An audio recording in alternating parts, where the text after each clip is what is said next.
What's going down, everybody? Welcome back to another Top 5 in 5 right here on Commander Cookout. This week, my favorite cards from Warhammer 40,000 Universes Beyond. We're brought to you by FusionGamingOnline.com, where you can use CCO Spring promo code to get 5% off your whole order. And if you're spending more than $100, you can use CCO Perks promo code and get 10% store credit kickback. Use both promo codes, get maximum discount, maximum store credit back. Great way to support the show. Second great way to support the show, you go to patreon.com/CCO podcast. Be part of the greatest community in Magic. Now, so many honorable mentions for Warhammer 40k. I want to start with Tomb Fortress. It's reanimate on a land. That's great.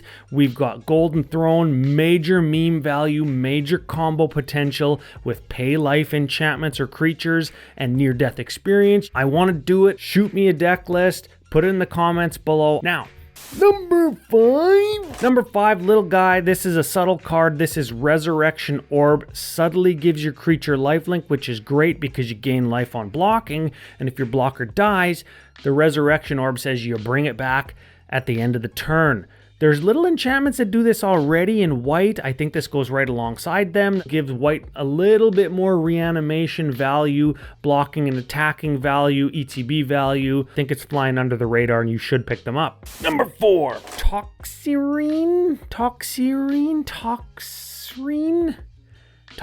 Reen? I don't know. All of those sound dirty. What this card is giving off is major Blood Moon vibes, major Hushbringer vibes. It's going to shut the opponents down when they're trying to do broken stuff, because all lands just pick up, add any color to your mana pool. Maybe that's great for mana fixing for you if you're a multicolor deck, but it also says they lose all other abilities. So no more Gaia's Cradles, no more Glacial Chasms, no more Maze of Iths. Shuts all those lands decks that are trying to get all the value out of their lands as they can. Shuts them all down. Good card all the way around, I think.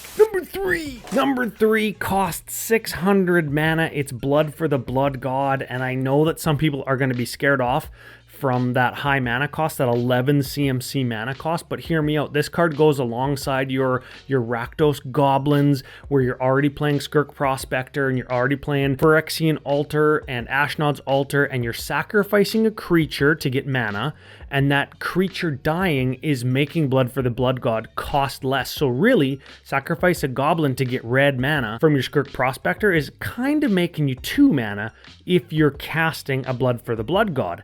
And then you can reverberate it or fork it, essentially copying it, dealing 16 to each opponent, or drawing 8, discarding 8, drawing 8, discarding 8. And because your deck includes black, you're going to have reanimation, you're going to have graveyard stuff. I think all which ways from Sunday, this card is going to be a ton of fun for a ton of people. And if a card is this big, this splashy, and has this much potential for fun, it has to make the list. Number 2 is the opposite of number 3. This card is going to prevent your opponents from having a good time, but it is very powerful. This is Vexilus Praetor. It's going to make all of your commanders have protection from everything, which is not to be trifled at. Very powerful ability. Pair it with Avacyn, and you've virtually got a hard lock. I think this is going to go right in white inclusive decks that care about their commander. It's going to go into partner decks that have a white partner commander, because then you're giving protection to another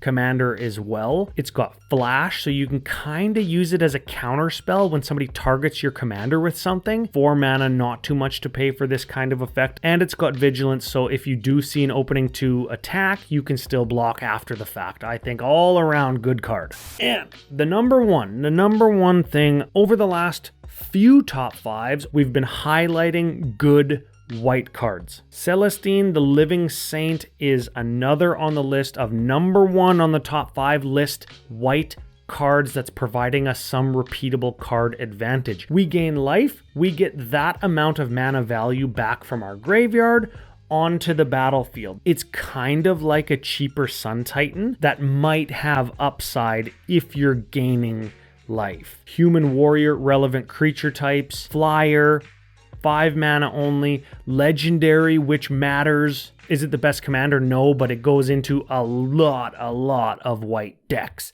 And if you want to pick it up, you head to fusiongamingonline.com, use CCO Spring promo code at checkout, save yourself 5%. If you're picking up all the decks, use CCO perks. You're going to get 10% store credit kickback. Big thanks to all the Patreon supporters over at patreon.com/CCO podcast. You can see a list of all of our biggest supporters right now. And if you hop on over, pledge, find a reward tier, maybe you can buy some new socks for our editor or one of those wrist things so he doesn't have a sore wrist because he's editing so much. Until next time.